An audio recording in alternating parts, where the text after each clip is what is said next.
Everyone, আশা কৰোঁ সকলো ভালে আছে। মোৰ অন্য এটি ভিডিঅ'লৈ আপোনালোক সকলোকে স্বাগতম। এয়া লোকেল মুৰ্গী আনিছিলে আজি, ভাবিলোঁ ৰেচিপিটো আপোনালোকৰ লগত শ্বেয়াৰ কৰি দিওঁ। তাৰ কাৰণে মই ডাঙৰ চাইজৰ দুটা পিঁয়াজ লৈছোঁ আৰু এয়া মই আলু, নিমখ আৰু হালধি সানি পেলাই ফ্ৰাই কৰি লৈছোঁ। সেই একেখন কেৰাহীতে মই পিঁয়াজখিনি দি পেলাই ভালকৈ ভাজি লৈছোঁ। তাত তেজপাত দুটা দি দিছোঁ ডাঙৰ চাইজৰ। তাৰপিছত হালধি দি পেলাই আকৌ অকণমান পিঁয়াজখিনি ভাজি লৈছোঁ। তাৰপিছত ধুই লোৱা মুৰ্গীখিনি দি দিম মই এতিয়া।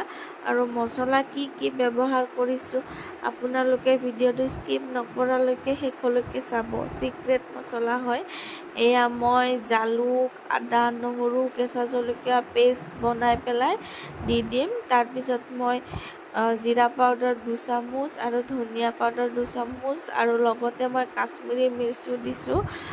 ধুনীয়া কালাৰ আহে কাশ্মীৰী মিৰ্চ দিলে, সেইকাৰণে মই কাশ্মীৰী মিৰ্চটো ব্যৱহাৰ কৰোঁ। যিহেতু সেইটো বেছি জ্বলা নাথাকে, বেছি জ্বলা মানে জ্বলা নাথাকেই, সেইকাৰণে মই সেইটো ব্যৱহাৰ কৰোঁ।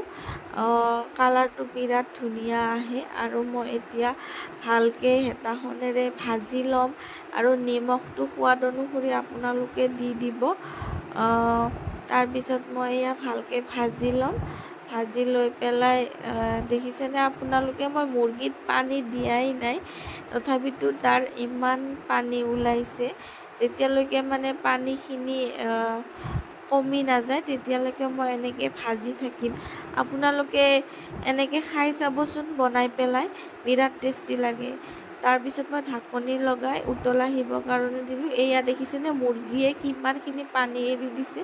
পানী দিয়াৰ কোনো দৰকাৰেই নাই। প্ৰথমতে এনেকৈ ভাজি ল'ম। পানীখিনি যেতিয়ালৈকে শুকাই নাযায় তেতিয়ালৈকে মই ভাজিয়ে থাকিম।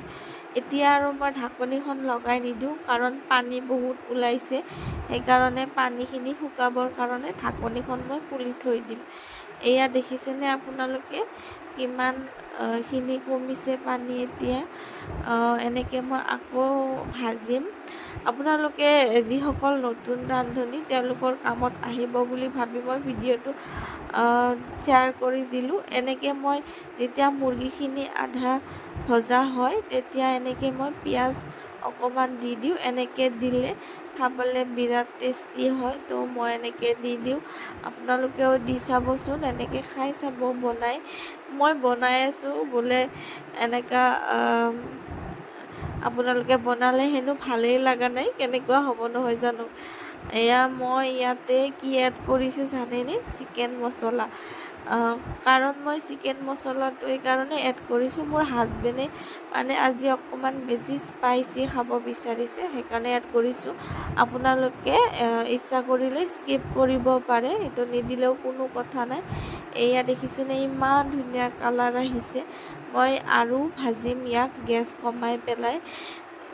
যিমানে মানে ভাজা হয় সিমানে মানে টেষ্টি হয় মাংস। যিকোনো মাংসই, মুৰ্গীয়ে হওক বা ছাগলী মাংসই হওক, যিমানে ভজা যায় সিমানে টেষ্টি হয় খাবৰ কাৰণে। এয়া দেখিছেনে পানী গোটেই শুকাই গ'ল। মই এনেকৈ গেছ কমাই ভাজিছোঁ দেই, পূৰা ল' ফ্লেমত দিছোঁ গেছটো।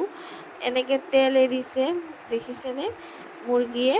তাৰপিছত মই ইয়াতে এতিয়া আৰু অকণমান ভাজি পেলাই পানী দি দিম। এয়া দেখিছেনে। আৰু এই যে মই ফ্ৰাই কৰি থৈছিলোঁ আলুখিনি, সেইখিনি ইয়াতে মই দি দিম। দি পেলাই আৰু অকণমান সময় ভাজিম।